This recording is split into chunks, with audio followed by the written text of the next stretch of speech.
5 years before retirement, that's where things get pretty interesting. That's where the stakes get really high, where one wrong move could mean a financial disaster, or it could mean a really great retirement. Let's talk about the things that you should be doing 5 years before retirement so you can have a successful one. I'm Elliot Apple, founder and financial planner of Kindness Financial Planning, and I've watched hundreds of people retire, and I've seen the good, bad, and the ugly, and I want to share the things that you should be thinking about prior to retirement so it goes well. Number 1, start thinking about your purpose in retirement.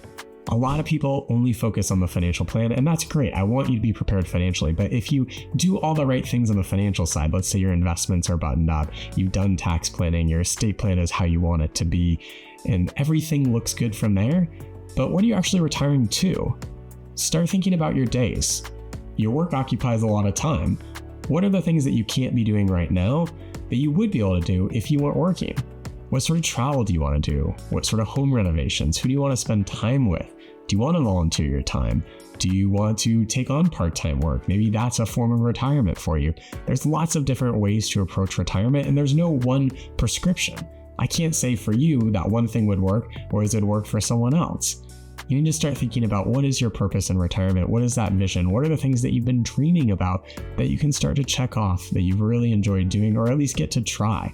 Are there certain hobbies out there? So start thinking about those non-financial things. What are the things that you are retiring to, and not just a destination financially?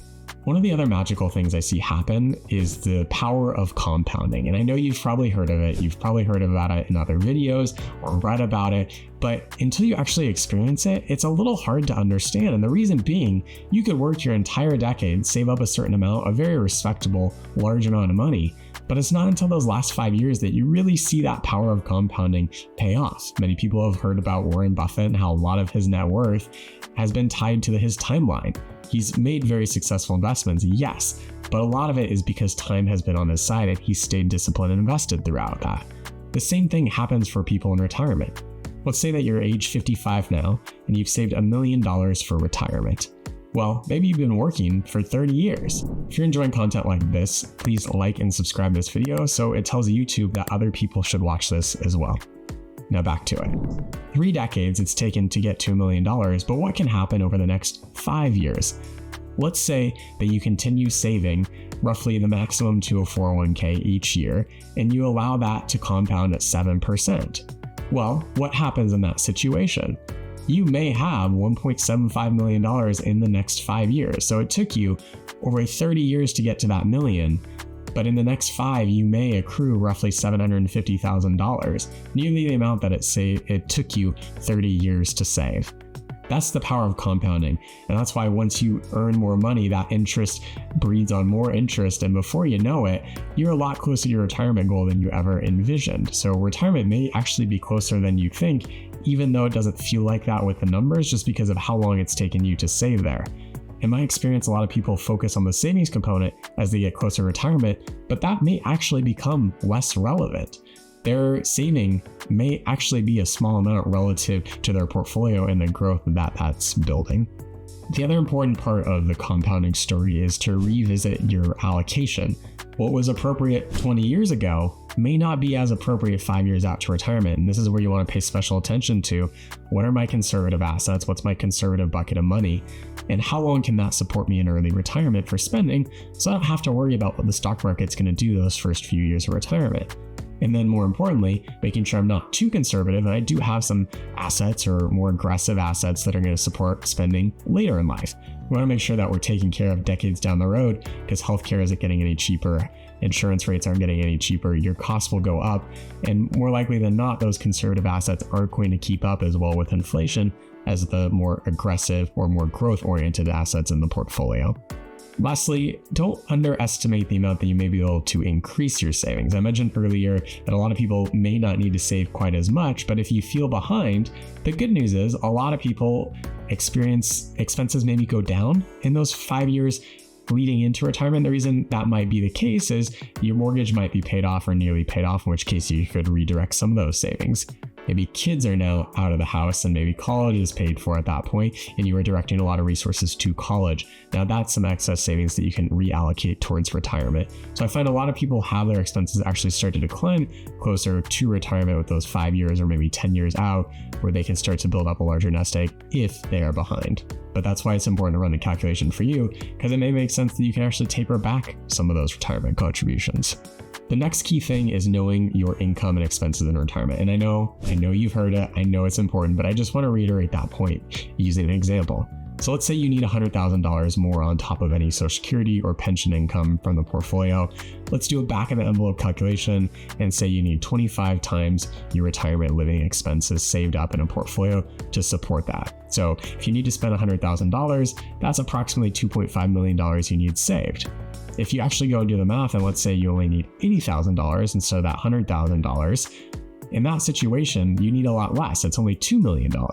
So you literally need $500,000 less saved up in your portfolio to support those expenses. And I know you're thinking, hey, $20,000, I would definitely know that. Well, not necessarily. I've met quite a few people where they think they're spending X, but it actually ends up being Y. And sometimes that amount's a lot more, sometimes it's a lot less. And that's why it's important to go back through your bank details, go through your credit card statements, and don't just do it for the prior year, because that may not be representative over a longer time period. Look at a couple years and figure out, what am I actually spending on things? Now, some people think, hey, my spending might go down in retirement. Maybe. Certain categories that might be the case, but other things may be more expensive, such as travel, whereas commuting expenses might go away entirely. So that's why you really want to dig into the details and see how are those expenses going to change. And then on the other side of that, what are my income sources? What does Social Security look like? And at what age might I claim that? And is that the best age to optimize benefits over my lifetime? If I have a pension, have I paid attention to any survivorship percentages? So if you're married, do you have 100% or 75 or 50% survivorship option? And does that make sense to claim? Because oftentimes when I look at benefit statements, it's only giving for a single life, whereas the amount may be reduced for the survivorship option. That's important to keep in mind when you're trying to calculate that income that you'll receive in retirement. Another great thing that you can do prior to retirement 5 years out is start paying off those big expenses. So if you know you need a new roof, I know a lot of people aren't excited about immediately hitting retirement and taking a lump sum from their portfolio.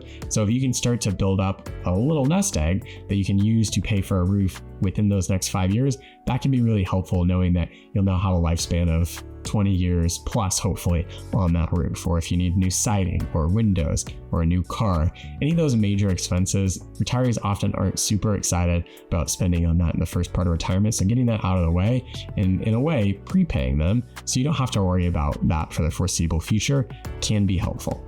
I know there's a lot of people I've worked with who feel good going into retirement because they've done some new landscaping or done something else, and they can actually enjoy the space that they've been dreaming about enjoying. Back to that original point of what is the purpose? Well, maybe it's the backyard and enjoying that, and making that space their own is really important.